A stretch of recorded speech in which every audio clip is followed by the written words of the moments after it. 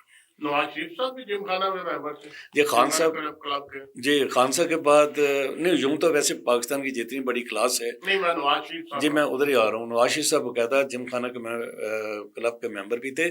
آپ کو یاد ہوگا کہ پاکستان ڈومیسٹک کرکٹ کا ایک نام تھا جاوید زمان، جو کہ عمران خان کے ایک ہی ماموں تھے، اور جاوید زمان کا گھر بالکل عمران خان کے گھر کے سامنے ہے۔ جاوید زمان کی یہ خوبی یہ تھی کہ ایک تو وہ جم خانہ کلب کے تاحیات چیئرمین بھی تھے، اور جتنے بھی میچز آرگنائز ہوتے تھے وہ ان کی اجازت کے ساتھ ہی ہوتے تھے۔ ڈومیسٹک کمیٹی کے وہ پاکستان کرکٹ کے ڈومیسٹک کرکٹ میں تقریباً کو 30 سال چیئرمین رہے ہیں۔ تو خان صاحب نواز شریف صاحب کو جو سب سے بڑا ایشو تھا کہ وہ کرکٹ تو کھیلنے آتے تھے، لیکن جب تک جاوید زمان وہاں پہ نہیں آتے تھے میاں صاحب کرکٹ شروع نہیں کرتے تھے، کیونکہ میاں صاحب ان کے ساتھ جو زبردست بات ہے وہ گالیوں کا بڑا استعمال کرتے تھے جاوید زمان صاحب، اور وہ ہر بات میں کوئی بھی مسئلہ ہونا ایک بڑی لمبی گالی چلی جاتی تھی۔ اچھا وہی چیز خان برادری میں ایک اور بات بتاؤں، خان صاحب بہت زیادہ گالی کا استعمال کرتے ہیں، جاوید زمان گالی کا استعمال کرتے ہیں۔ اب ان کے بیٹے ہیں اپنا جاوید زمان صاحب کے، وہ بھی پاکستان فرسٹ کلاس کرکٹ کھیل چکے ہیں، اور یہاں یہ بھی بتاتا چلوں کہ ان کا بیٹا بہت زبردست کرکٹر تھا، پی آئی اے کا کپتان بھی رہا ہے، لیکن خان صاحب نے اس کو کرکٹ ٹیم کا حصہ نہیں بنایا۔ یہ بھی دکھ تھا ان کے اکلوتے ماموں کا۔ بہت شکریہ اسد صاحب، آج کے لیے اتنا ہی۔ ناظرین، آج کا ہم نے ایک خصوصی پروگرام اس لیے کیا ہے کہ عمران خان پر لگنے والے بھارتی میڈیا کے الزام کے بارے میں حقیقت جان سکیں۔ اسد شہزاد صاحب، ایون بھارتی میڈیا اور بہت سے دوسرے لوگ وہ اس کی نفی کر چکے ہیں کہ یہ صرف الزام ہے، ایسی کوئی حقیقت نہیں ہے۔ حتیٰ کہ ریحام خان اور ایک اور خاتون تھی، ان کا نام شاید ذہن میں نہیں آ رہا، انہوں نے بھی یہ الزامات لگائے تھے، لیکن اس پہ بھی آج تک کچھ ثابت نہیں ہو سکا۔ یہ صرف الزام برائے الزام ہے، اور ہم اس کی بھرپور مذمت کرتے ہیں کہ ایسے الزامات دشمنی میں بھی نہیں لگائے جانے چاہیے۔ بہت شکریہ، ہمایوں سلیم کو اجازت دیجیے۔ بہت شکریہ اسد شہزاد صاحب آپ کا، تھینک یو ویری مچ۔